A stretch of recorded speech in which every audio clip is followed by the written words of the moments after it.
Fala galera, aqui é o Guiviotti com meu chapéu e chicote na mão. Aqui é o Mr. Everton e já tô com o chicote também, viu? Seja bem-vindo ao ReboBinaCast. É explorador ou é sadomasoquista? Nunca saberemos.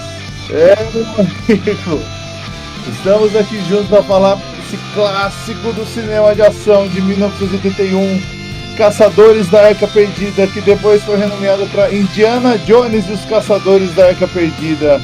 Só nesse podcast que ama falar de filme de ação, é lógico que a gente tinha que falar desse, né, Mr. Everton? Claro, e com muita insistência, né? Mas é um clássico. Com muita insistência por sua parte. O próximo que escolhe sou eu, você tá fudido. Pega leve aí, viu? Porque, olha, depois de termos gravado Bukaru, né?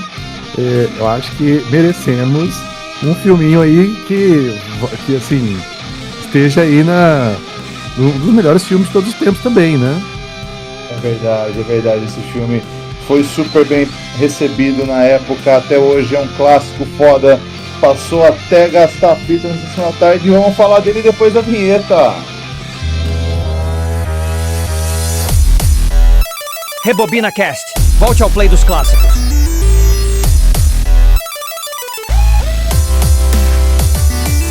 E olha, você tem razão, passou muito na sessão da tarde e é um filme que envelheceu bem, né? Eu acho que envelheceu muito bem. Envelheceu, cara. A parte de efeitos visuais desse filme, só tem uma parte que é um pouco, que me pega um pouco, que é a parte final do filme, né? A gente pode até falar disso quando for falar no Cena a Cena, mas é a única parte que pra mim os efeitos visuais ficaram um pouco datados, sabe? Aquela hora que começa a sair as almas. É óbvio que a gente vai falar com todos os spoilers, gente, então, desculpa, você tá aqui e a gente espera que você tenha visto o filme. Mas a parte final que sai as almas lá da Arca Perdida, eu achei que ficou um pouco ruim. Mas realmente o filme é de 81. Se você for pensar que muita coisa foi feita, coisas práticas, né? É um filme que realmente teve essa parte final, mas envelheceu muito bem.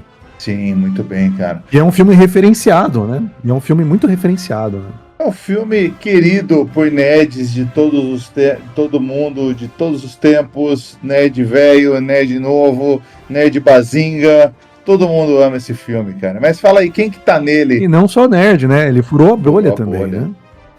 Bom, o diretor desse filme é o lendário, é o mestre, é o Yoda do cinema, é o Steven Spielberg. E o elenco, né, acho que é um filme tão clássico que todo mundo sabe, né?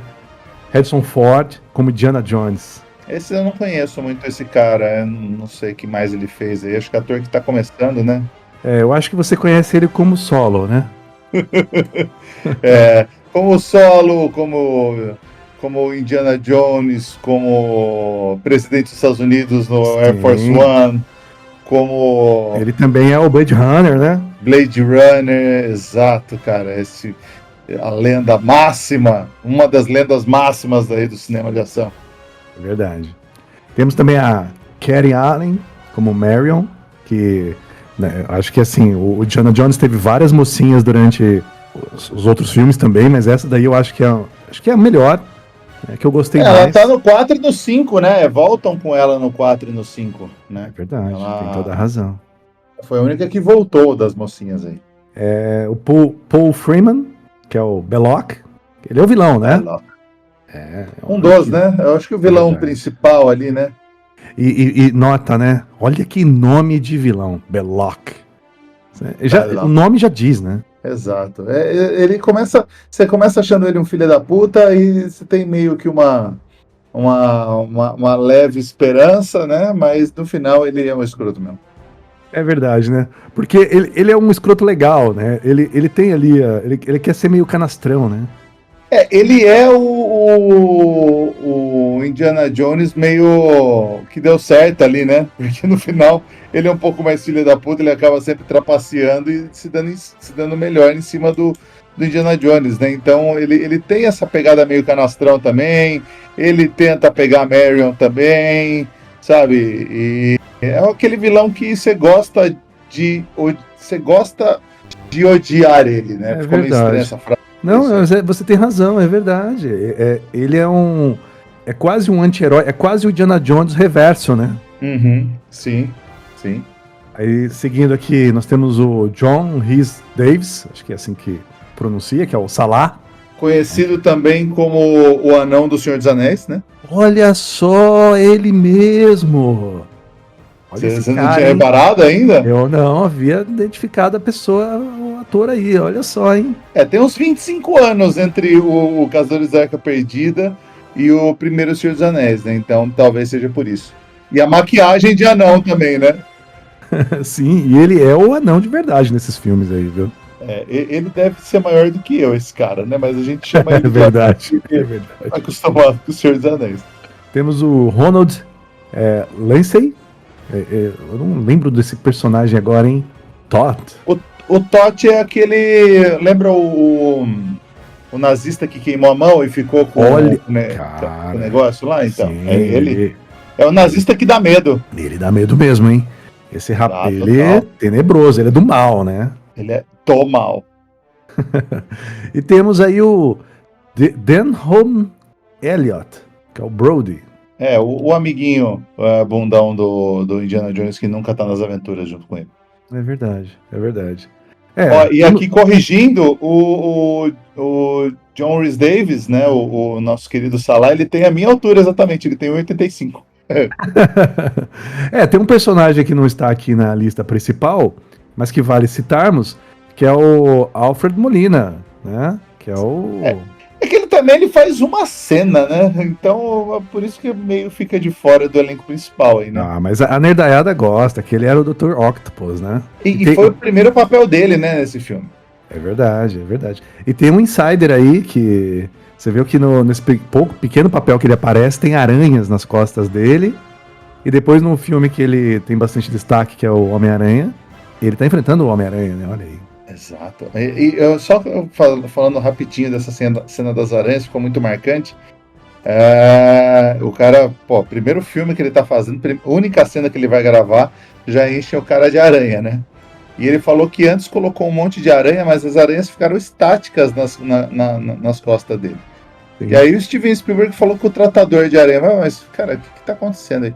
Porque é tudo macho, você tem que colocar uma fêmea no meio. Aí colocou uma aranha fêmea no meio, as aranhas começaram a se matar entre elas. Essa é a vida real da humanidade. Sempre a fêmea causando. É verdade. Cara, esse filme ele tem nota 8.4 no IMDb, uma nota altíssima. No Rotten Tomatoes ele tem 94% de crítica e 96% de público. Todo mundo gosta desse filme. Todo mundo gosta. Assim, eu comecei brincando, né, de que desdenhando desse filme, mas eu queria me corrigir também para não ser atacado nesse podcast. Eu gosto bastante desse filme também, tá? É um filme que eu cresci vendo.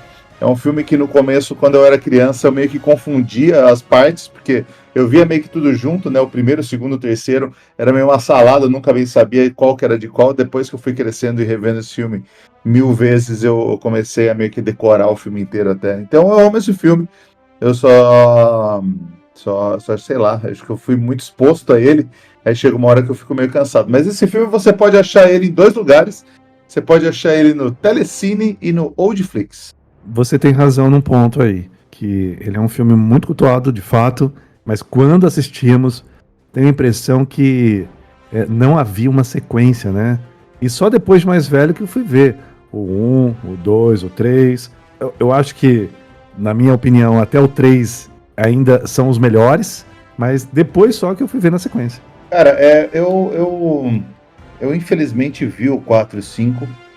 Eu gosto de fazer de conta que eles não existem. Eu vivo melhor assim. Talvez seja uma dica para você tentar pensar assim: cara, morreu no 3, não teve outro 4 e 5.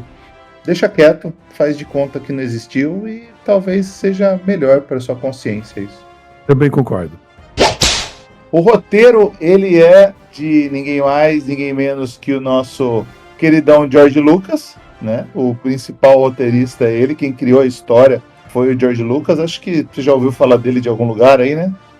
Sim, grande parceiro aí do Steven e, bom, criador da mega, da master série de filmes Star Wars, né? Exato. Exatamente, como não?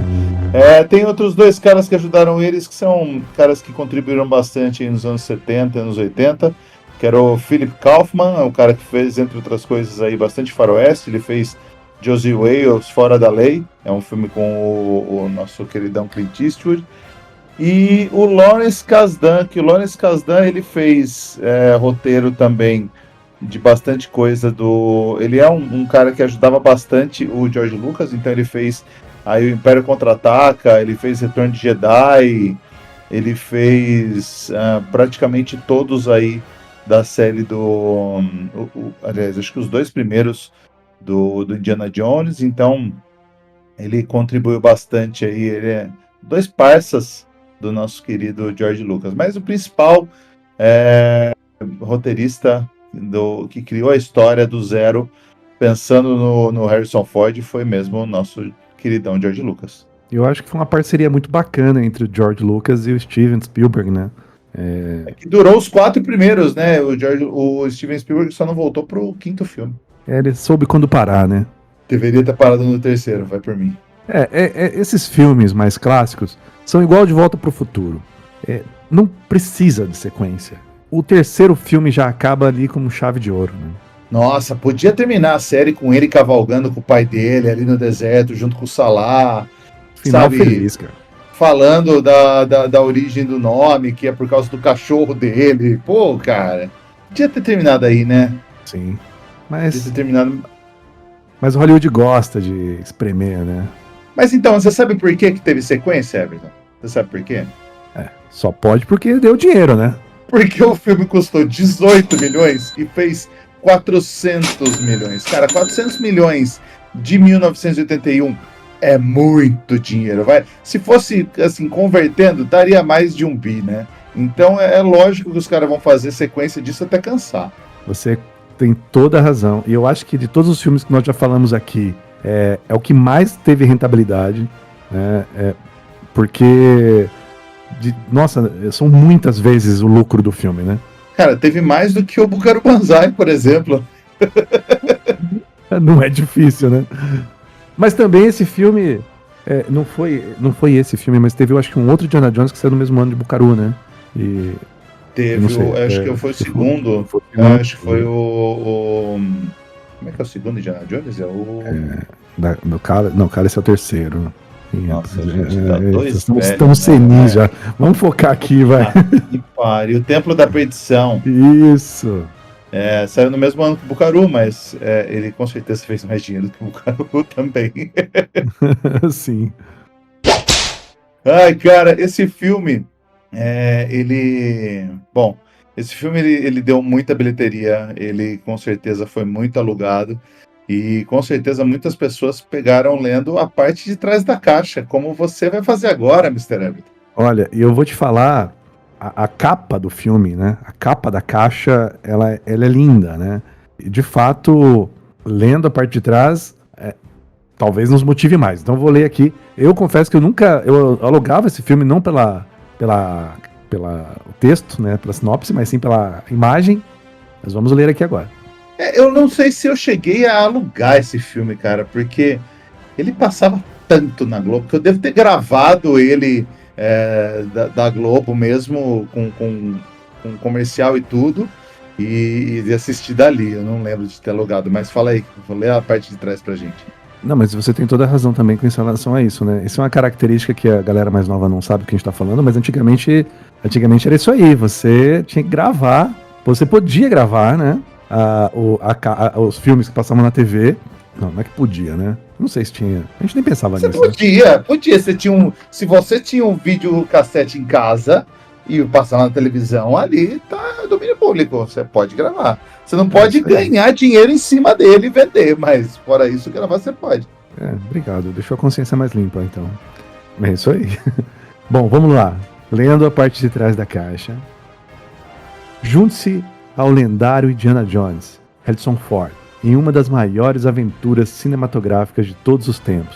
Indiana Jones e os Caçadores da Arca Perdida foi cuidadosamente restaurado e remasterizado quadro a quadro, com certificação THX e som digital. Na companhia de sua decidida e independente ex-namorada Mary Heavywood, Carey Allen, o arqueológico embarca em uma empolgante missão para encontrar a misteriosa Arca da Aliança. Ele vai ter que descobrir a Arca antes dos nazistas e sobreviver às armadilhas, venenos, cobras e traições. Explore as escuras selvas da América do Sul, as agitadas feiras do Cairo e uma ultra secreta base submarina, tendo Indiana Jones como seu guia. Muito bem. Cara, como não alugar depois de ler isso, cara? Não, e outra, isso aí mostra também, interessante que legal você ter trazido essa descrição, porque ela já tá meio que atualizada, né? Porque houve ali um remaster, né? Inclusive colocaram a tecnologia THX, né? Cara, porque você tem que ver que o George Lucas, ele é um mala do caralho, né? Então, assim, tudo que ele faz tem que ser, a cada 10 anos, o cara faz um refresh tecnológico e relança essa porra. Que nem tem 1 milhão de versões de Star Wars, tem 1 milhão de versões do Indiana Jones, porque o cara é esse chato, mano. Ele vai lá, fala, não, tem que atualizar e relança, e é isso aí. Essa daí, desculpa, eu achei a parte da caixa que era de um DVD e não achei a fita VHS, então ela já veio com esse textinho aí de remasterizar. É mais uma forma dele ter dinheiro infinito aí, né? Porque ele não para de lançar, né? De relançar. Ele ainda ganha dinheiro com o Indiana Jones, embora ele não ganhe mais dinheiro com o Star Wars, porque ele vendeu para Disney, né? Ele fez um desserviço pra gente, né? Vendeu por só 4 bilhõezinhos, né? Então, coitado. Nossa, tá triste, é verdade. Tá chorando na casa dele lá, vendo Mandalorian. Verdade. Mas olha só, esse por trás da caixa, ele não dá muito spoiler, né? Ele cita alguns vilões ali, mas eu acho que foi bem competente, viu? Sim, que é o lance do Indiana Jones. Um pouco da mesma pegada do 007, né? No sentido de ser gravado em várias locações diferentes. Espionagem contra filme de aventura, né? Mas tem esse negócio de ter várias... Cada filme do 007 tem locações. Então, vai para Paris, aí você vai para Rússia, aí você vai para África, e vai para América do Sul. Então, o Indiana Jones sempre teve isso também, né? Verdade, ele tinha toda uma questão de explorar as regiões, né? E legal que quando ele pega um avião qualquer para fazer algum trajeto, mostra um aviãozinho no mapa, né? Isso é bem legal. Sim, isso é uma coisa que a franquia manteve para todos os filmes, né? Que acabou virando uma marca registrada, assim como as transições e coisas que acompanham franquias mais duradouras. Mas falando em duradouro, Everton, sabe o que tem que ser duradouro também? O nosso podcast, né? O nosso podcast e o like que as pessoas dão nas redes sociais. Concordo com número, gênero e grau. Então, fala pra gente onde encontrar o nosso podcast nas redes sociais. Olha só, você pode nos encontrar no Instagram, no rebobina.cast, no YouTube, com @rebobinacastbr. No Spotify é só nos localizar ali. Procurou como RebobinaCast, já vai nos achar. Temos nosso site também, que é o rebobinacast.com.br. Em breve em outras plataformas, mas vai lá, siga a gente, curta, compartilhe com o amiguinho, ouça os nossos episódios, compartilhe os episódios também, pode comentar, se gostou, se não gostou. O nosso site também permite vocês fazerem comentários, totalmente aberto, críticas, fiquem à vontade, nos procurem. Com certeza, gente. Estamos aí para vocês. Siga a gente. O Instagram tá com quase 400 seguidores. Já passamos aí de 500 seguidores no nosso digníssimo YouTube. Então, gente, obrigado para todo mundo que está seguindo. Por favor, vamos ajudar a gente a continuar crescendo aí. É isso aí. Muito obrigado. E vamos falar um pouco do contexto histórico do Harrison Ford, de onde surgiu o nosso querido Harrison Ford, o que ele fazia antes de virar ator.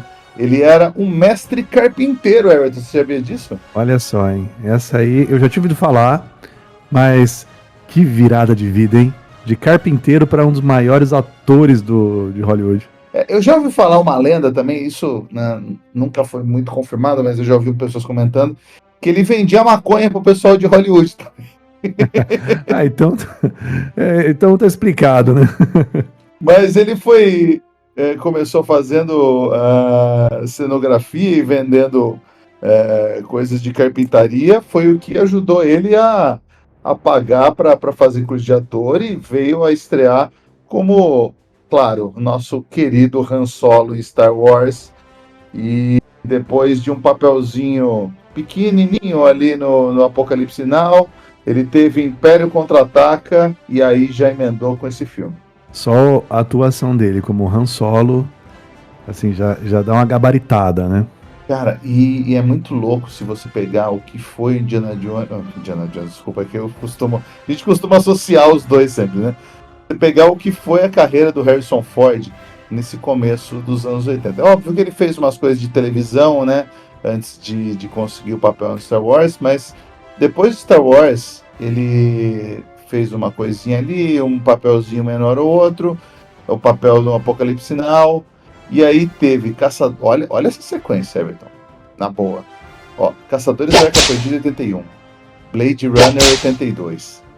Retorno de Jedi 83. Indiana Jones Templo da Perdição 84, cara. Pô, é sacanagem. É um currículo e tanto, né?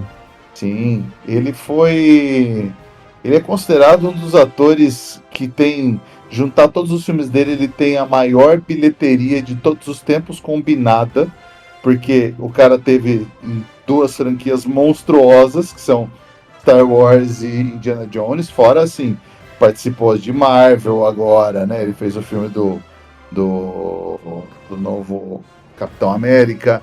Então, se juntar todos os filmes que ele fez, dá 4,7 bilhões de bilheteria, cara. Currículo invejável, né? E uma conta bancária invejável também. Ele é carismático demais também, né? Ele é muito carisma, cara. E assim, ele já tá naquela fase de velho foda-se. Então as entrevistas dele hoje em dia são muito engraçadas, cara.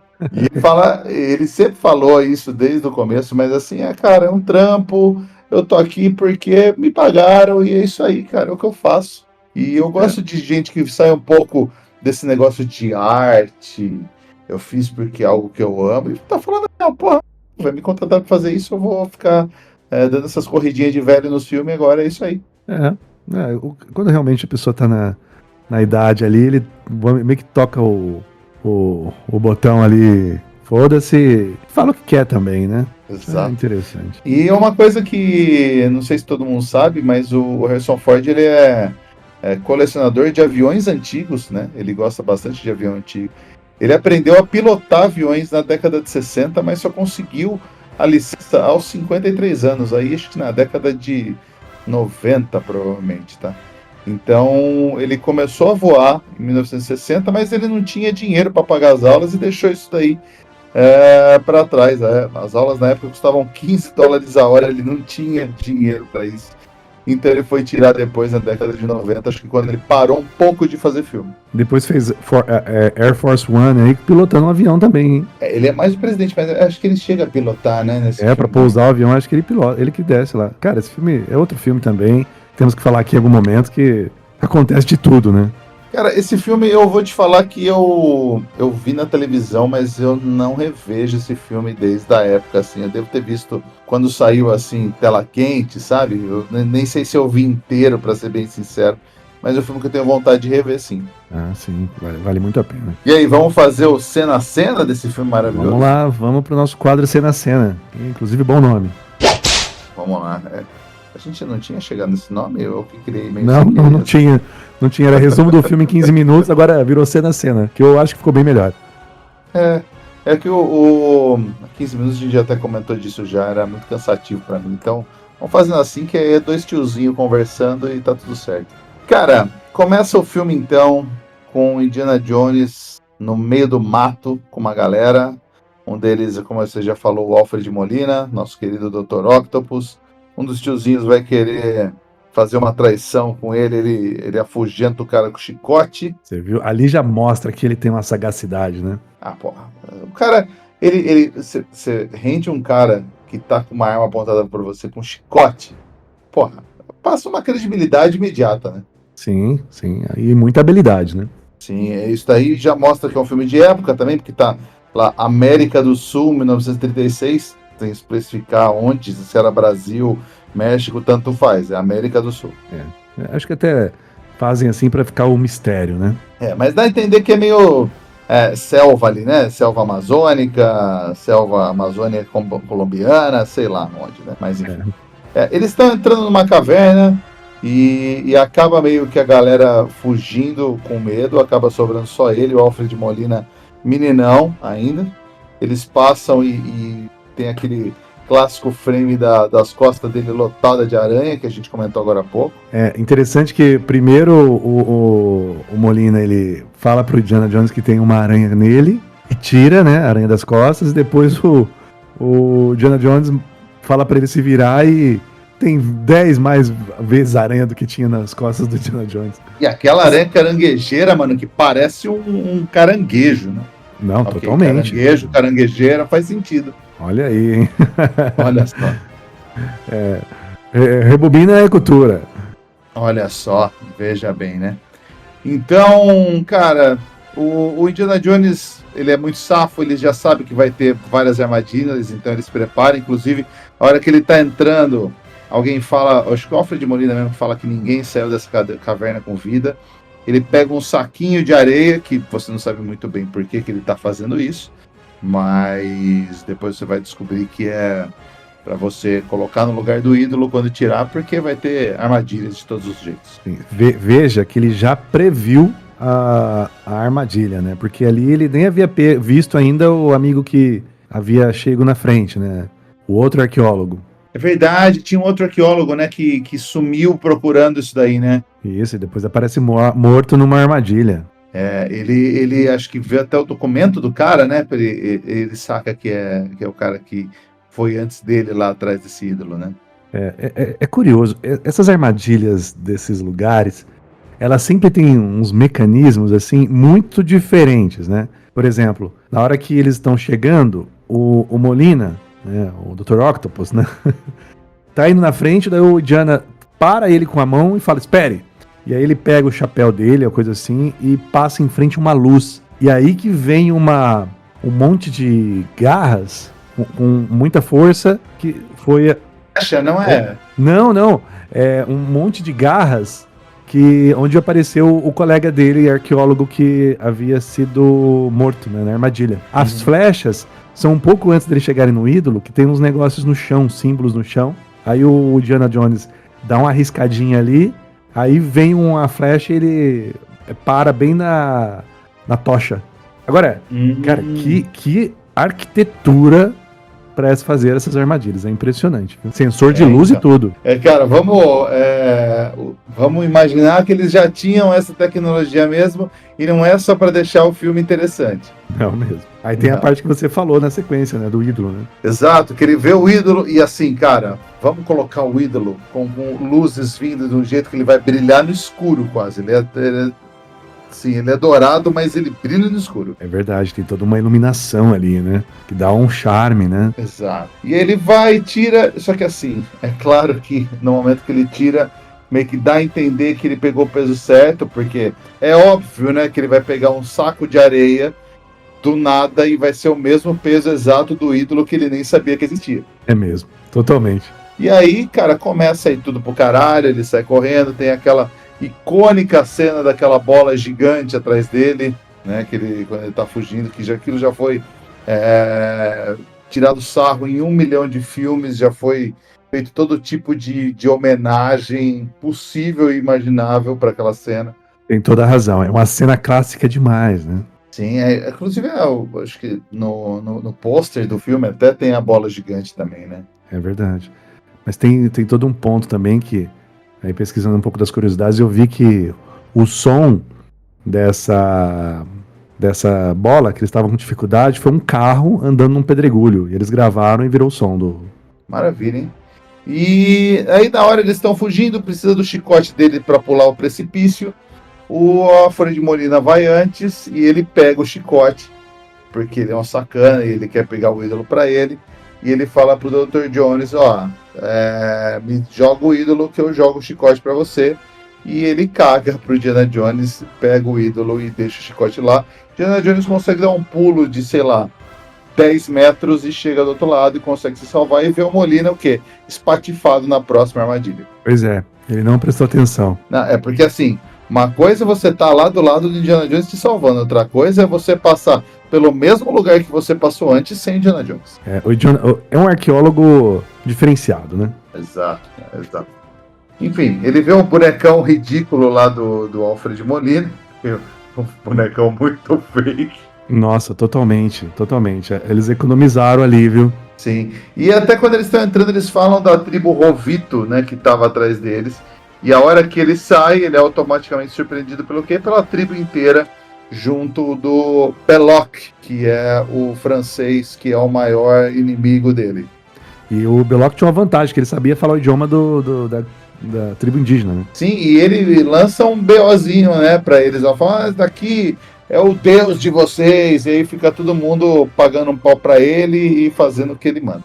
Tem toda a razão. Cara, uma cena que eu lembro também, desde a infância, é do cara que era o piloto de avião pescando no rio, com o avião parado.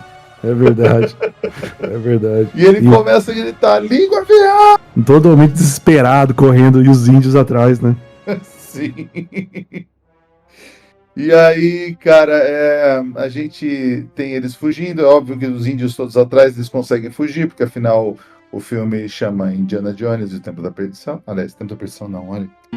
Chama Indiana Jones e os Caçadores da Arca Perdida. Caçadores da Arca Perdida. Esse é o segundo filme. Desculpa, a gente é velho. E, obviamente, quando eles decolam, você tem o Expo Dump, que o Indiana Jones não gosta de cobras. Tem uma curiosidade aí, que o barulhinho do avião ligando o motor é um barulhinho não sei se é do som dos tiros ou também da nave X-Wing do Star Wars. É o mesmo barulhinho. E tem um negócio também do código do lado, né? Tem um... Também tem do C3PO. Muito bem. É C3PO, né? Que tá escrito do lado do avião, né? Isso mesmo. Tem um monte de... Todos os filmes de George Lucas, eles têm esses easter eggs, né? Do Star Wars aí, né? Totalmente. E esse filme tem mais um depois, né? Tem, né? Eu até anotei quando a gente chegar lá, a gente fala. Vamos lá, vamos seguir. Senão, esse filme tem muita coisa, senão a gente não vai terminar. Esse filme, como a gente sempre diz aqui, tem muitas camadas, né? Esse tem bastante, de fato. Cara, eles chegam... mostra depois nos Estados Unidos, né? O Indy... se descobre que ele é um professor universitário, além de ser arqueólogo, né? E todas as mulheres... Todas as alunas amam ele. É verdade. Eles querem ficar com ele. Fica todo mundo pagando um pau nele o tempo inteiro. E tem a cantada mais estranha de todas, né? Que a menina escreve I love you nas pálpebras, dos olhos. Cara, eu notei isso, é verdade, né? Eu fiquei pensando, quem que escreveu isso pra ela? Pra que ela piscasse para o professor? Como você vai escrever isso na sobrancelha, cara? É impossível. É impossível. Alguém deve ter escrito pra ela. Ou então ela fez uma tatuagem. Pois é, mas ela vai amar todo mundo, hein? E ficou cega, né, depois de fazer a tatuagem. Ficou cega, né? O Marcus, que é o amigo dele, o Brody, né, vai falar com ele e fala que o pessoal da CIA quer ver ele, fala que chega o pessoal da CIA, eles falam que o ex-professor dele, o Ravenwood, ele fugiu e tá sumido e parece que os nazistas contrataram ele para... Aí tem todo o papo de contexto bíblico, fala que era uma arma, que assim, estava perdida no Templo de Salomão, onde ninguém sabia onde é o Templo de Salomão. Basicamente assim, como eles contrataram esse cara que era professor dele, precisavam que o Indiana Jones trabalhasse para si e fizesse a engenharia reversa para tentar achar antes eles, porque eles acham que é alguma coisa que, como a gente falou, se passava na época da Segunda Guerra, a Alemanha nazista, uma coisa que os nazistas poderiam usar para ganhar a Segunda Guerra. Exatamente, tem toda uma questão histórica aí, e eles mencionam, né, que o Adolf, ele queria muito, gostava das artes místicas, né, estava atrás da arca. Então, gera mais uma motivação aí, né, além o interesse do do Indiana Jones, fica bem claro que é totalmente científico, né? Ele não tá afim de ver essas questões místicas da arca. Nem política, muito menos política. O negócio dele é mais científica, e ele fica preocupado com relação ao dinheiro do que iria para o museu, essas coisas. Exato. Ele quer descobrir a parada, porque ele é o amante da história. Ele fala que a cidade onde a arca estava escondida no Templo de Salomão, ela foi engolida por uma tempestade, e desde então ninguém sabe onde foi, que é como se fosse Deus tentando esconder essa arca, porque é um negócio que ia dizimar a humanidade, enfim. Tem todo um misticismo blá blá blá por trás, né? É uma arma quase de destruição em massa, né? Exato. E assim, para ele descobrir onde está a localização exata, ele tem que ter o bastão. E o bastão que ele acha que está com o professor Ravenwood, que ele tinha isso. E só com esse bastão ele consegue ter a localização do Poço das Almas, que vai, na verdade, a ponta do bastão é aquele medalhão que depois você descobre que está com a Marion, e corta a cena, e enfim, tem o blá blá blá do Marcus, do Brody com ele lá, e ele tá indo pro Nepal atrás da Marion, deixa assim a entender que ele e a Marion, que é a filha do professor, tem um passado, e corta a cena, ele tá no Nepal. E daí nessa imagem já mostra que os vilões já estão na cola dele, né? Sim, é verdade. A hora que ele pega o avião pro Nepal, já tem um nazista ali disfarçado de olho nele, com certeza. E você chega, a Marion tá num bar no meio da neve, deitando um campeonato de tequila, velho. Eu vou dizer pra você que eu gostei muito dessa personagem, porque eu acho que ela foge totalmente do estereótipo da mocinha em perigo, porque ela tem uma personalidade forte, ela tem as suas opiniões e sentimentos ali pelo Indiana Jones, e ela é boa de birita, boa de porrada, e se vira muito bem com uma panela ali, né, com uma frigideira dando porrada na galera. Sim, é até um negócio que sempre marcou muito mais esse filme pra mim do que o Templo da Perdição, que é o segundo, que eu gosto bastante também. Mas, cara, a mocinha do Templo da Perdição me irrita profundamente, cara. Nossa, demais, é horrível, aquela garota só grita. Nossa. Eu acho que ela era namorada do Steven Spielberg na época, uma coisa assim. Foi antes dele casar com a mulher atual dele. E por isso, ou essa mulher é casada com o Steven Spielberg, não sei agora, sem pesquisar. Mas enfim, ela era alguma coisa do Steven Spielberg, por isso ela tá no filme, mas ela é uma péssima atriz, ela é insuportável, ela tá sempre chorando e tendo que ser resgatada. Isso a Marion é 1000 vezes superior a ela, com certeza. Nossa, demais. A Marion é a melhor, eu não sei, coadjuvante, né? Que o protagonista é o Diana, né? Mas ela é demais, cara. Eu acho que é uma personagem muito marcante aí na história. Bom, enfim, ela deita o habitante local lá na cachaça, o cara cai morto praticamente, e ela sai de boa. Inclusive, o resto da cena toda que acontece, dela discutindo com o Indiana Jones, porque ele chega lá, o bar fecha, ele tem aquele encontro com ela tá puta com ele, porque afinal ela deu um pé nele, porque ela era garota. E, cara, é impressionante como ela ficou sóbria segundo, né? Porque assim, ela tava num tanto que o outro cara tava quase caindo. Pra ela foi imune à tequila, né? Não, ela tinha uma mega resistência, né?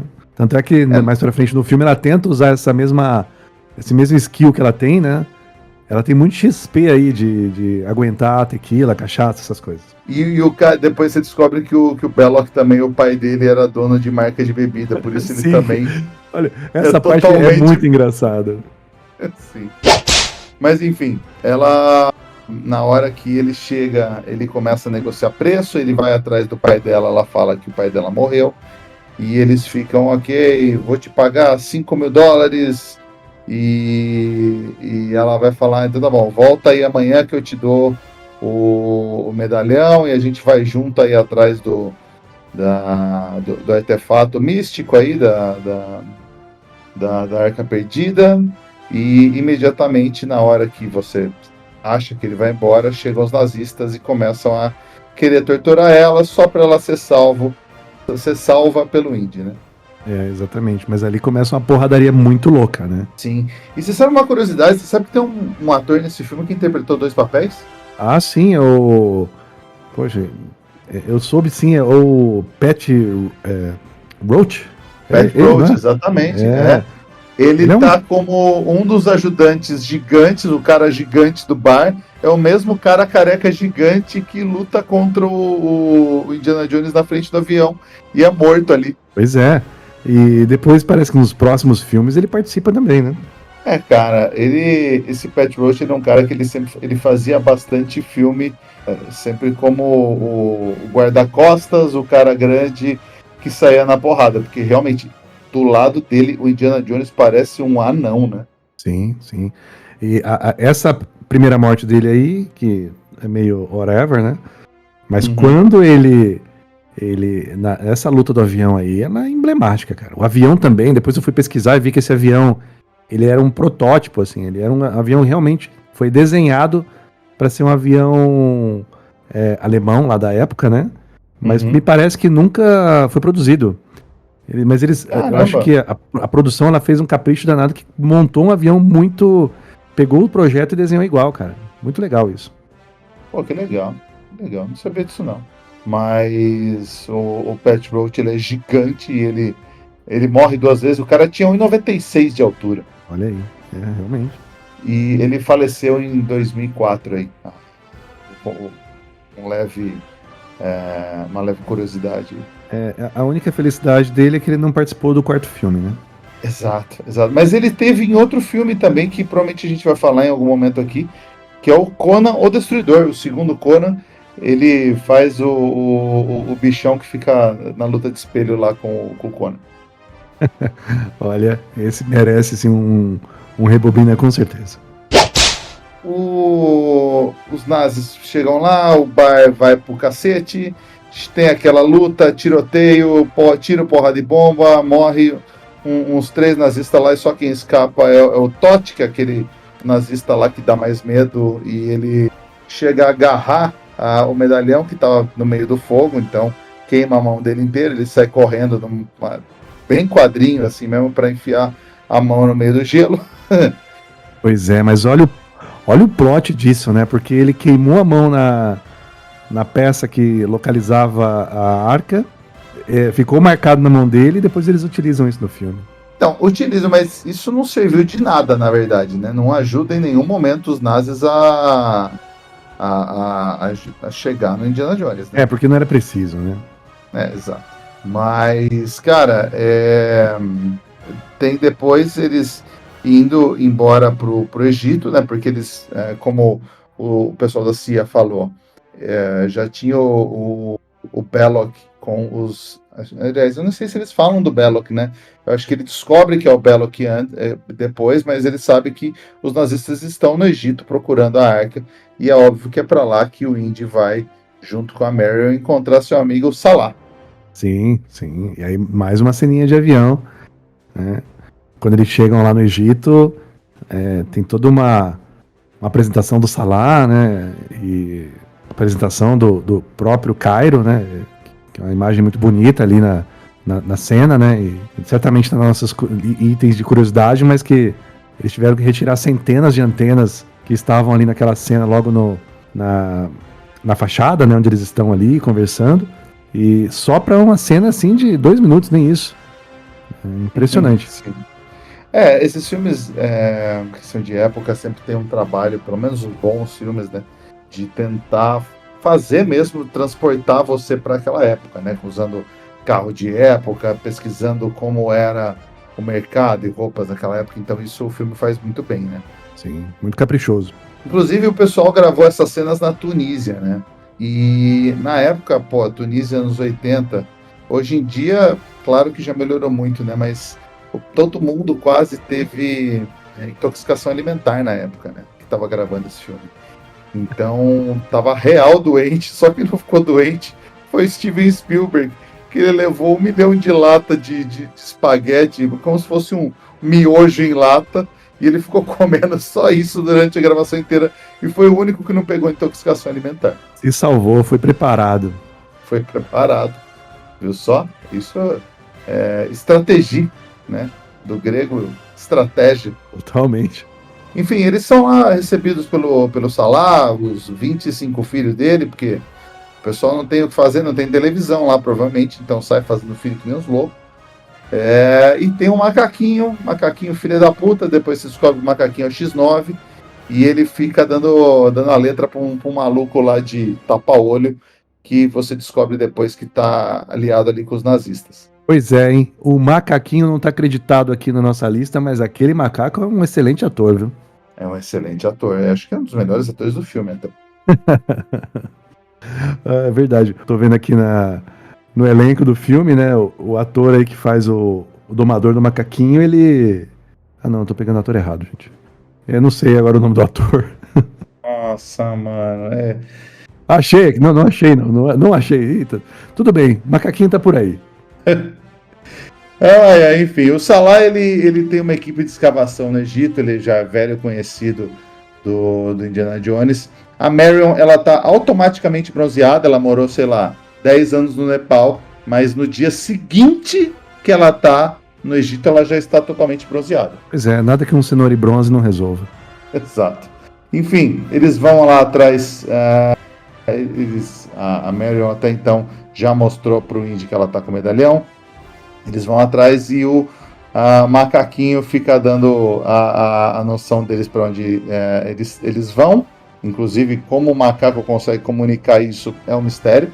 Mas ele passa todo o plano deles pro rapaz de tapa-olho, que depois você descobre que está mancomunado com os nazistas.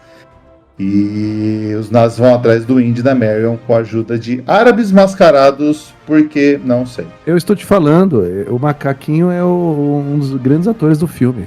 Macaquinho sim, cara, mas aparece tipo ninjas árabes atrás deles, por quê? Aí tem que se colocar lá, né? São soldados árabes, né? Como, né? Como souberam, como descobriram? Exato. Filme quase ninjas! Explica. Ninjas! É verdade, olha, sabe que um dos nossos das nossas maiores audiências é o filme American Ninja. Em breve teremos American Ninja 2, hein? Em breve. Vocês estão ouvindo, né, ouvintes? O que o Guilherme faz, né? Mas tudo bem. Por incrível que pareça, só off-topic aqui, American Ninja e, por incrível que pareça, Força em Alerta são os nossos maiores audiências. Cara, filmes maravilhosos. São todos maravilhosos. Enfim, o Indy tenta salvar a Marion, escondem ela tipo num cesto de vime e vão transportando ela e ele vai sair virando cesto de vime para todo lado, não acha. Ele derruba as roupas da, sei lá, metade do centro do Egito. E chega uma hora de uma cena clássica que tem o cara com a espada, que ele fica... É um árabe gigante com uma espada, que ele fica meio que girando a espada no ar, chamando o Indy pra porrada. E o Indy vai lá e dá um tiro no cara. Pois é. E você sabe por que surgiu essa cena, né? Tem toda uma lenda aí, né? Falando que porque ele tava passando mal, uma coisa assim. Como eu falei, a equipe inteira tava com intoxicação alimentar. E o suor que aparece no Indy essa hora, ele tá muito suado. Era o suor do ator mesmo, porque ele tava realmente mal. E eles estavam tentando fechar uma cena que o Indy usava o chicote para tirar a espada da mão do cara. Só que não tava dando certo. Aí, cara, o Harrison Ford tava fudido. Ele falou, cara, e se eu atirar no desgraçado? E foi a melhor cena. O Steven Spielberg falou, porra, cara, genial, vamos lá. E deu certo. Que ótimo, cara. Ainda bem que ele ouviu, porque virou uma cena clássica também, né? Exato, virou uma marca registrada do filme. Enfim, ele vai lá atrás da nossa digníssima Marion e chega um tiozinho e fala que tem alguém querendo falar com ele no restaurante. E a hora que você entra no restaurante é quem? O nosso digníssimo Belloq. Nossa, o Belloq, ele realmente ele era o inimigo ali do Indiana Jones, mas ele tava mais preparado, se você for ver. Tudo bem, o único problema dele é que ele se aliou com a galera errada, né? Mas ele era um bom arqueólogo, se você for para pensar. Sim, ele não tinha ética, né? Por isso, assim, independente de quem fosse, ele tava lá pro cara que tava pagando mais. Que no caso, vinha ser o exército nazista. Exato. E Ele fala lá que ele tá cavando no lugar errado, ele não sabe o que acontece, não tá conseguindo achar o Templo de Salomão, nem a Arca. E quando você vê que a coisa tá engrossando pro Indy, chega lá os 25 filhos do Salah, um monte de criança, e como ninguém tem coragem de ameaçar criança ou bater em criança, ou atirar em criança, eles conseguem salvar o Indy do... Essa cena é curiosa, né? Porque só funciona com o contexto de 1930 mesmo. Porque se fosse hoje, a galera não ia perdoar ninguém, né? Exato. Inclusive, eu esqueci de comentar, mas o Indy acha que a Marion morreu nessa hora. Eles colocam o cesto de Vimy num caminhão, mas o caminhão explode, ele acha que ela estava naquele caminhão que explodiu, depois você descobre que, por razões de roteiro, ela estava sã e salva, afinal ela é a mocinha da parada, e ela estava agora sobre a supervisão do Salah e dos nazistas numa base lá no meio do deserto. Ele estava realmente sobre a guarda, né, do próprio Belloc, né, na tenda do Belloc, né. Tenta envenenar o Indy, e nisso acaba envenenando o macaco que comeu a tâmara.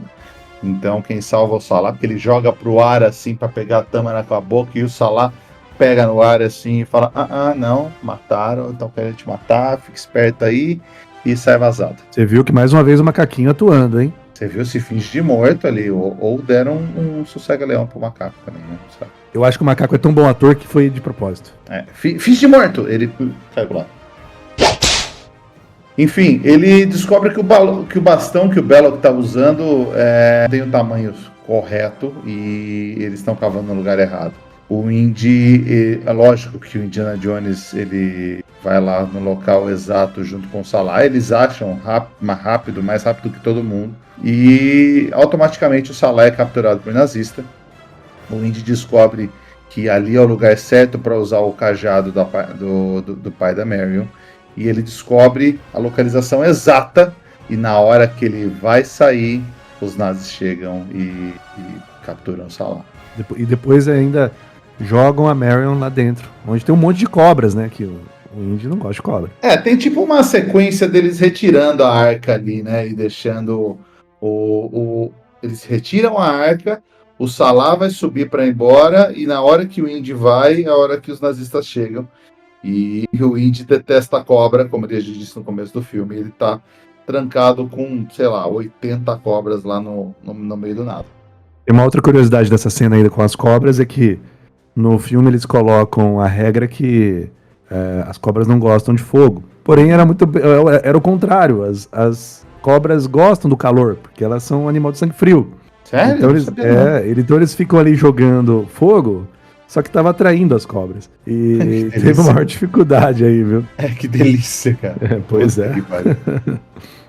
Enfim, nisso a gente esqueceu de falar também que o Indy descobre que a Marion tá viva de novo. Ele vai tentar resgatar, mas ele pensa que se resgatar ela, automaticamente o pessoal vai atrás deles e vai foder o plano inteiro. Que não adianta de nada, afinal eles ficam de saco cheio e jogam a mina lá junto com ele. E ele dá um jeito de usar uma estátua gigante que tinha lá para cair como se fosse no lugar, na sala do lado, e eles conseguem escapar daí sem ser mordida por nenhuma cobra.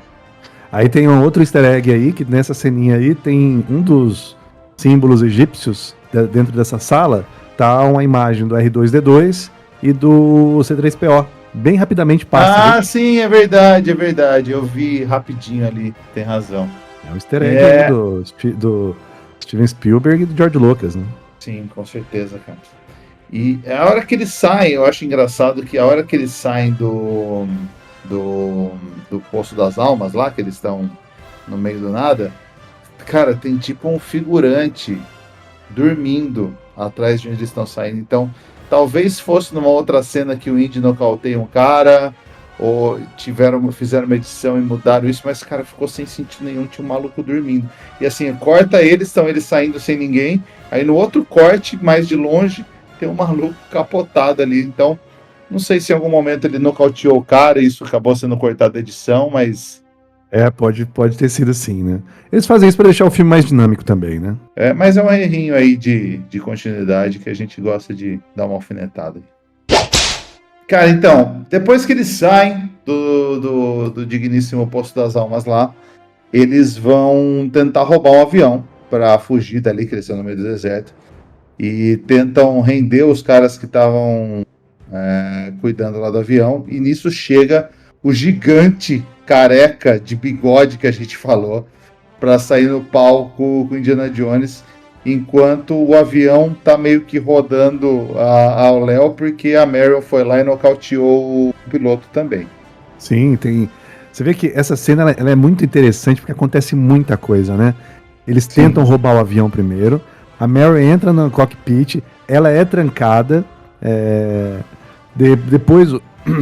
Desculpa. Depois o Indiana Jones ele não consegue entrar ali, mas porque o gigante, inclusive o cara, ele é acreditado como o gigante mesmo, né? Ele começa aquela luta, e é interessante que é uma luta de boxe bem clássica, né? Aquelas as mãozinhas próximas assim, né? E o Indiana Jones não tem uma chance nenhuma de lutar contra ele, né? Imagina, cara, o soco do cara nem arranha o gigante. Não mesmo. Tanto que eu acho que ele chega a dar umas porradas no gigante, o Indiana Jones dá uma certa a ele, mas não faz nada, né?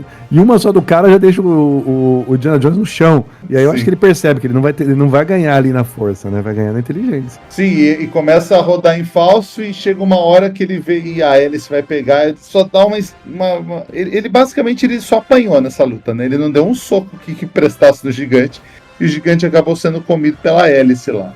É uma cena muito incrível, não mostra de forma visceral, mas o Indiana Jones ele dá uma olhadinha fecha a cara ali e pega a hélice no gigante, e sangue pra todo lado, né? Também devia ser um filme censura 12 anos, né? Então não ia mostrar nada muito bom. Né? Você tem toda a razão. Depois, na cena final lá, tem uma questão da censura também, né? Eu acho que o que pegou na censura desse filme foi justamente a cena final, né? Que fez esse filme sair de censura livre para censura 12 anos nos Estados Unidos, né? E eles tiveram que mexer ainda, senão ia sair 16 anos, né? Teve isso também, né? Era maior ainda a censura. Aquela cena que explode a cabeça não sei se é do Belloc ou do... Acho que é do Nazi, eles tiveram que fazer aquele efeito de massinha no final, né? Para não explodir nada, né? Sim. Cara, enfim, eles estão... E na hora... Com toda essa treta rolando, o avião explode. É claro que os nazis decidem levar de caminhão a arca para outro lugar. E, cara, nessa a gente tem uma das melhores sequências de ação de todos os tempos, provavelmente. Que é o Indiana Jones saindo de cavalo atrás dos caras de caminhão para roubar a arca de volta, cara. E ele pula no caminhão, ele tira a cara de moto, cara, é uma loucura, mano, é sensacional essa sequência. Não, a cena é incrível mesmo, né, ele é arrastado, me parece que o Indiana Jones, né, o Harrison Ford, ele fez óbvio que foi o dublê, né, que foi arrastado ali dentro do caminhão, mas teve uma cena que ele fez questão de ser arrastado, e essa única cena ele quebrou a costela. Caralho. Não, o Indiana Jones, ele se fudeu bastante nesse filme, tá, nessa cena mesmo que a gente falou do avião meio desgovernado, o avião passou por cima do joelho do Harrison Ford, cara, e rompeu um ligamento na perna esquerda. É verdade. Só que por sorte estava tão quente que o calor tinha amolecido o pneu de borracha e por isso ele não teve a perna esmagada, ele podia perder a perna ali. Olha, tá vendo que esse cara mereceu, né, ser o ator que é, né? E ele, sabe como é que ele tratou isso depois do avião ter passado no joelho dele? Ele colocou gelo, só. Isso aí, era outra época. Se fosse hoje, com a galera do Tela, teria que fazer uma cirurgia. Vai falando lá pro Ryan Gosling fazer isso. Imagina, o cara ia ter que colocar titânio no joelho. Capaz mesmo. Bom, eles vão... o Indy consegue roubar o caminhão. Tem aquele monte... Cara, é uma loucura. Eu não vou nem tentar passar por cima de tudo que acontece. Ele entra no caminhão, depois ele sai do caminhão, ele fica preso, ele vai para debaixo, ele passa por cima, ele rasga, ele sai, enfim. Ele consegue pegar a arca e devolve para o Salah e fala que ele precisa de um transporte para voltar para os Estados Unidos com a arca. E o Salah consegue um barco para ele. É verdade, de uns piratas, né, uma coisa assim. Nossa, como coisa assim? Você não viu o filme? Não, eles eram piratas, não eram? Sim, eram piratas. Tô te sacaneando só, desculpa. E você sabe que eu tinha a impressão, minha memória é que os piratas tinham traído ele. Mas não, eles foram simplesmente abordados por um submarino, né? Submarino alemão, né? que isso eu tenho um erro de continuidade que eu quero sacar depois dessa cena, mas é óbvio que a gente vai ter antes disso a cena do romancezinho do filme, né, que o Indiana Jones ele vai começar a dar uns catos na Marion e dorme, basicamente, né, então... é verdade. Brocholão, né, dá uma de... Enfim, eu tô muito cansado só porque eu passei o dia inteiro pulando de caminhão, eu não consigo, e é isso aí, ele dorme. Acho que é pra manter a censura do filme também, né? Nossa, é verdade, né, cara? Com certeza é isso. Mas tem uma das melhores cenas do filme, né? Que quando eles estão na cama, nessa hora meio que conversando, e eles estão falando alguma coisa de... ela fala pra ele, você não é o homem que eu conheci há 10 anos. Ele fala, não são os anos, é a milhagem. Cara, o Harrison Ford, ele sempre faz frases muito boas nos filmes dele, né? E o melhor, cara, é que essa frase saiu na hora ali, ele não tinha ensaiado, não estava no roteiro, foi ele lançando essa, foi no improviso, e o Steven Spielberg falou, cara, maravilhoso, deixa aí. Você viu que o Steven ele soube aproveitar o improviso, né? Com certeza, cara, com certeza. Mas essa é uma das melhores frases do filme, com certeza. Da vida, né? Da vida. É a milhagem que a gente tem aí que faz a gente ficar melhor. São os anos, cara. É o que você fez, é a milhagem. Maravilhoso. Enfim, o submarino alemão, ele para, eles estão atrás do nosso querido Indiana Jones, que consegue se esconder. Eles tiram a Marion e levam a Marion embora. Tentam falar assim... O pirata, eu não sei se ele foi filha da puta porque ele queria salvar ela, ou simplesmente queria ela de escrava sexual. Deixa isso meio aberto. Tá? Entender que ele é bonzinho, mas tem que lembrar que eles eram piratas, né? Por isso que eu acho que eu tinha essa lembrança, né? É meio ambíguo, né? Mas eu acho que eles queriam salvar, porque o Indiana Jones ele não tinha sido localizado nesse momento no navio. Ele até fala que o cara morreu, né? Ele fala que morreu e foi jogado no mar, né? Isso. Mas, cara, uma coisa que me incomodou, foi a única coisa que me incomodou em termos de continuidade nesse filme, foi assim, o Indiana Jones, depois que o submarino vai embora, o Indiana Jones, você vê através dos olhos do Katanga lá, que era o capitão, que ele tá no submarino dos alemães. Só que assim, você já viu como um submarino funciona? Então, aí eu vou defender um pouco o filme, porque eu também tive o mesmo pensamento que você. O submarino, ele vai submergir e, né, só que nós estamos falando de submarinos de 1930, que eram a diesel. Eles na verdade, o submarino ele é um navio. Ele anda mais rápido, ele navega mais rápido como se fosse um navio mesmo, sobre a água. Ele só vai submergir se tiver em combate, ainda mais um submarino a diesel, porque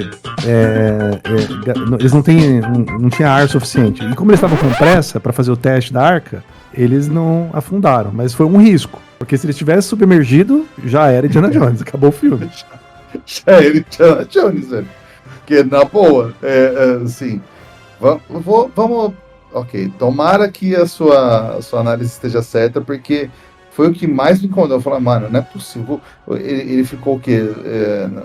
Que nem o Schwarzenegger no Comando para Matar, ali no trem de pouso, escondido, caralho. É um barco, não tem trem de pouso, porra.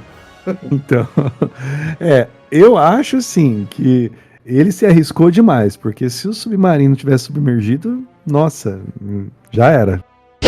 Ele chega no cais ali onde eles estão, que na verdade é legal porque é um hangar para submarinos e que realmente é um lugar que é remanescente da Segunda Guerra e fica na França. Então, foi um hangar que foi protegido meio que da guerra e se tornou muito bem conservado. Até a década de 80 ele estava totalmente conservado, então eles usaram a localidade ali no filme, uma localidade que existiu de verdade. Isso é uma excelente curiosidade, porque traz mais, sei lá, pra locação do filme, né? Traz mais veracidade, né? Sim. E tem aquela clássica cena de Trapalhões, né? Que você dá um soco no cara e pega o uniforme dele, né, porque tem em todo filme de ação, né? Tem que ter filme de ação nessa época. Sim. E é um socão, hein? E pega o uniforme, fica pequeno, e depois empate em outro e pega outro uniforme, né? O Indiana Jones é porradeiro, né, cara? Enfim, ele quer porque quer resgatar a Marion, ele já tá num ponto que ele tá tipo, foda-se pra Arca. Ele virou gado, né, cara? A Marion é a paixão dele, né? Exato, sempre uma mulher pra pirar o cabeção do cara. E ele vai lá e mira uma bazuca pros nazistas libertarem a Marion. E o Belloc fala, cara, mas peraí, você não quer ver aberto mesmo? Você tem certeza? Você vai destruir o tesouro da humanidade, uma relíquia dessa? E ele, o lado... Fez um Mind Games, né? Fez um Mind Games no Indiana Jones. Eu tô falando, cara, o Belloc é o melhor vilão, cara. É verdade. Eles vão lá e ele desiste da bazuca, mesmo porque ele é rendido, porque ele fica uma hora nessa, se vai ou não vai. Eles são meio que colocados como se fosse uma oferenda, porque eles são presos numa barra, numa madeira lá, como se fosse uma oferenda para os deuses. Só que o Indiana Jones, ele muito safo, ele fala, não importa o que acontecer, você não abre o olho. E é isso que salva os dois. Que o resto vai todos os nazistas vão pro caralho imediatamente. Você sabe que existe uma teoria também nesse filme que fala que é o seguinte, se o Indiana Jones não tivesse barrado o envio da Arca, barrado não, né? Não tivesse impedido o envio da Arca, ele teria acabado com a Segunda Guerra, né? Porque essa Arca ia ser aberta lá na frente do Sr. Adolf e depois iria resolver o problema da Segunda Guerra. Só que eu acho que essa teoria é furada, né? É uma teoria, eu já vi várias teorias sobre isso, que ele, na verdade, não faz diferença nenhuma pra história, né? Mas, basicamente, assim, cara, uma vez que você abre essa arca e morre todo mundo que tá perto, você não vai abrir essa arca de novo perto de ninguém importante, cara. Exatamente. Por isso tá furada a teoria. E, assim, como você vai transformar isso numa arma se todo mundo que tá perto da porra da arma morre dos dois lados, cara? Não serve de nada. E, tipo, e a Marion teria morrido, né, também, né? Porque se ela se aliasse ali aos nazistas, ela ia automaticamente morrer também, né? Sim. Foi uma... Mas foi um final bacana, viu? Eu acho que vale a pena a gente falar da cena em si, né? Que dos efeitos especiais, mas o Indiana Jones foi muito sagaz, né? Porque eu acho que ele viu o livro, né? Ele já estava sabendo ali o que poderia acontecer, né? Na verdade, se você reparar em todos os filmes do Indiana Jones, ele nunca mata o vilão principal, né? É sempre o tesouro que está sendo perseguido ou a ganância do cara em pegar o tesouro. Se você pegar... Nossa, verdade. Ele nunca mata o vilão principal. Eu acho que é meio que uma mítica do próprio personagem. Você pode ver, no segundo, são aqueles ovos lá que o vilão vai tentar pegar e cai no precipício abaixo. No terceiro é o cálice divino que a Nazi, que é a sidekick dele lá, vai tentar pegar e morre, e o cara que era o vilão principal nazista toma do cálice errado, porque pega um cálice bonitão e morre. Os outros não existiram, então vou assumir que é a mesma coisa. Ah, verdade, hein? Olha aí. É que ele é um mocinho, né, cara? Ele salva um dia sem matar. Mas o vilão principal ele nunca mata. Mas ele mata um monte de gente nesse filme. Verdade. Enfim, depois os Estados Unidos pega a Arca e coloca... Calma aí, Gui. Tem a cena maravilhosa quando eles abrem a Arca, que eles acham que só tem areia ali dentro, e de repente começa... Tá aí um monte de... Não vou dizer fantasmas, são almas, talvez. Almas ali que ficam circulando as pessoas, né? E depois começa um raio passar em todos os nazis. E os principais lá que estavam fazendo o ritual, né? Inclusive o general lá, um dos generais... O Belloc estava vestido de ancião, né? Isso, um dos generais menciona isso, fala, porque, gente, aqui vale ressaltar a questão histórica, que os nazis, eles infringiram muito mal ao povo judeu, né? E isso é muito contraditório, porque a Arca é um símbolo judeu, né? Então, cristão quanto judeu. E aí um dos nazis falam, né, que olha, isso aí eu não tô à vontade de fazer esse ritual pagão, né? Que pra eles é pagão, né? Mas não, vamos... Daí depois até o Belloc fala, né?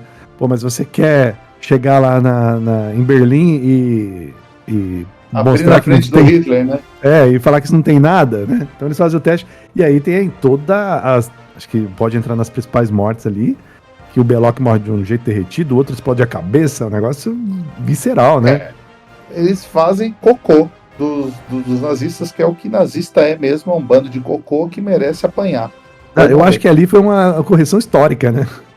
Sim, com certeza. Bom, pegar o Steven Spielberg, ele é de ascendência judia, né? Então deve ter sido até uma coisa pessoal dele, da gente matar os nazis da pior maneira possível. E eu acho que é uma coisa muito boa da franquia Indiana Jones, é que o vilão é sempre nazi, e nazi merece sempre morrer da maneira mais escrota possível.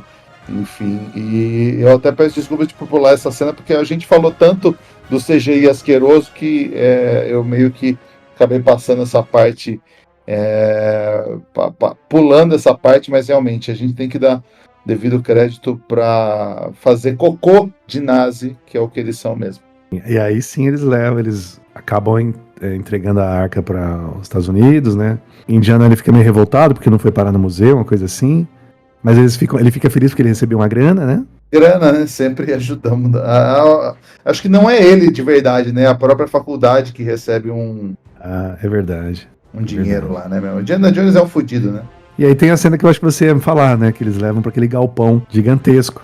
Existe um mito nos Estados Unidos, que é uma área do deserto, no meio do deserto de Nevada, que ninguém chega perto, é uma área militar totalmente escondida nos Estados Unidos, que o pessoal fala que é a Área 51, que é uma área onde teoricamente se guardam vários segredos militares dos Estados Unidos. Então teoricamente tem OVNI, teoricamente tem um monte de coisa classified lá, sensível dos Estados Unidos, que é escondida lá. Então dá a entender que é para lá que é levada a arca, sem falar exatamente isso, porque é um monte de caixa com a etiqueta ali de secreto, não abra, enfim, classified, né? Então dá a entender que vai parar na área 51. Fica inclusive aquele ar de mistério, né? Sim, aquele ar de uau, o que vai acontecer agora? Exatamente, e o filme acaba. Acabou esse filme maravilhoso, coxinha pra caralho que você ama. Tô brincando, eu também amo. Cara, mas esse filme ele é um clássico, né? É um dos filmes que merecem estar aqui, né?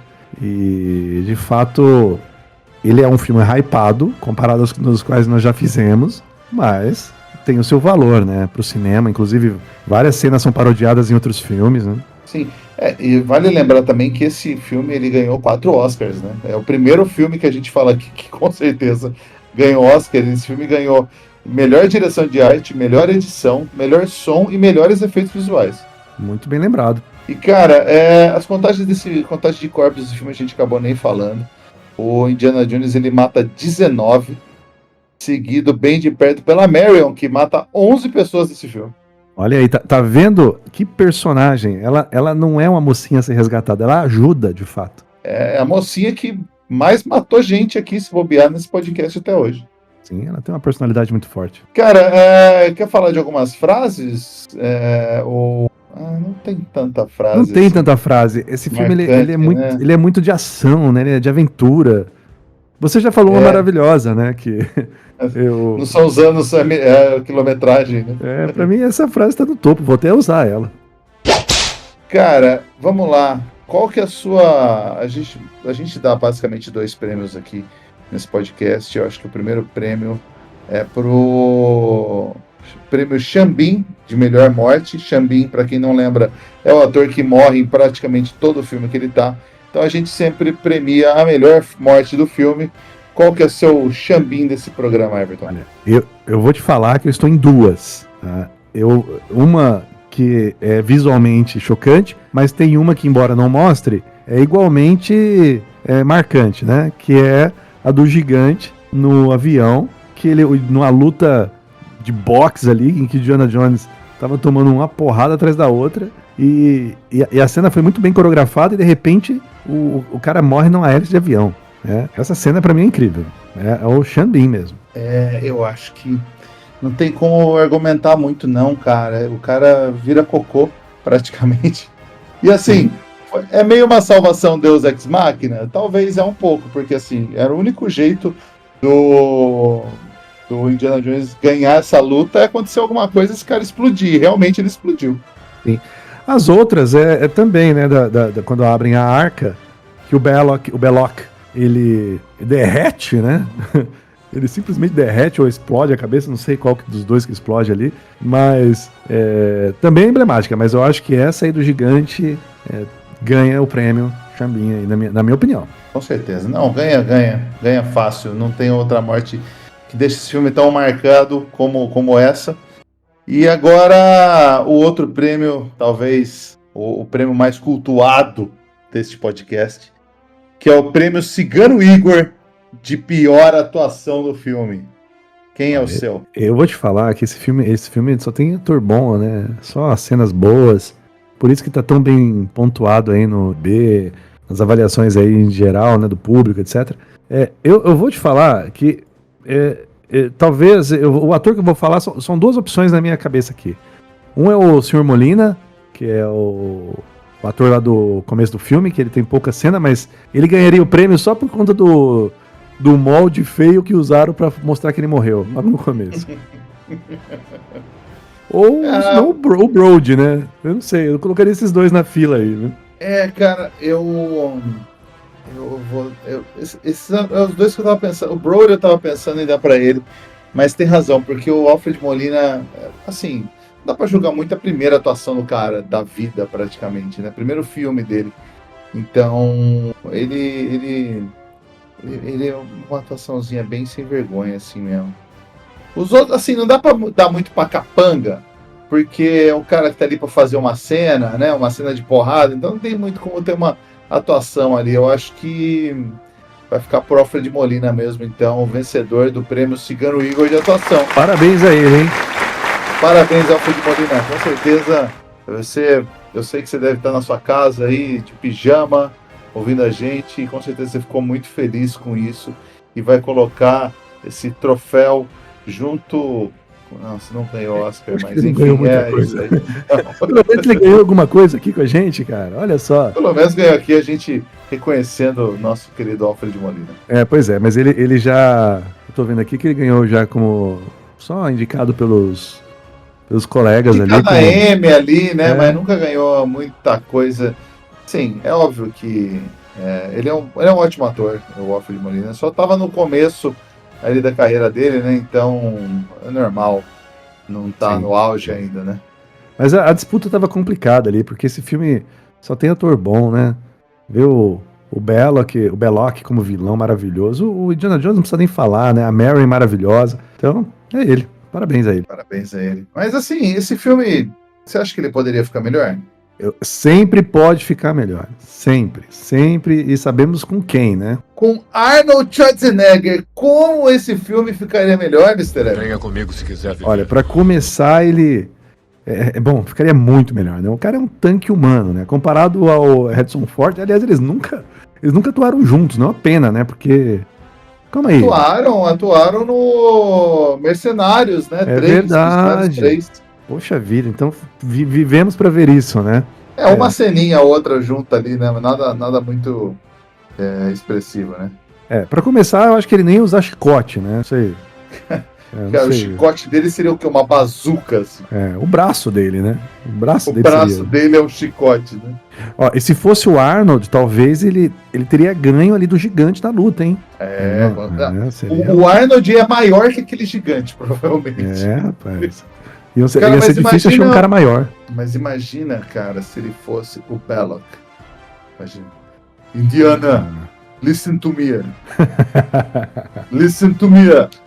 I'm a better archaeologist. I know how to communicate with these Indians. They're my friends.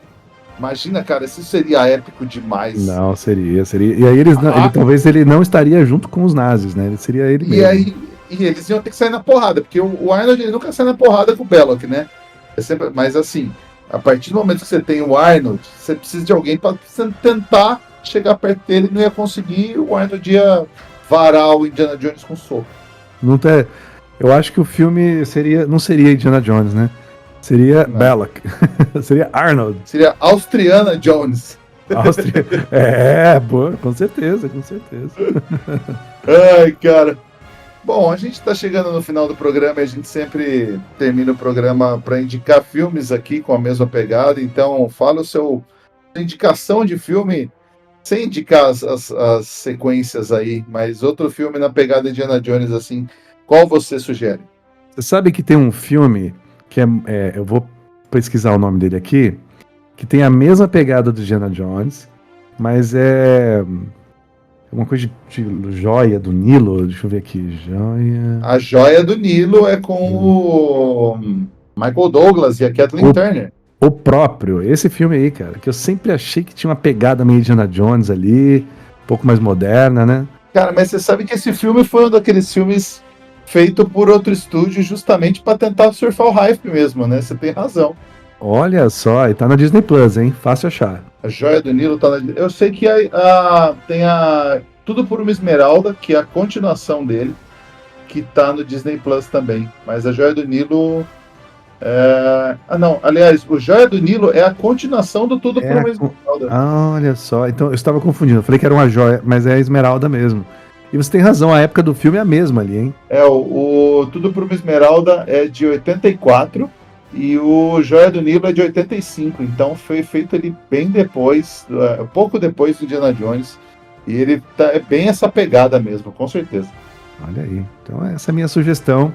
O filme não é o Indiana Jones, né? Mas também tá mediano ali. Cara, eu já vou pro lado mais trash, né? Sempre.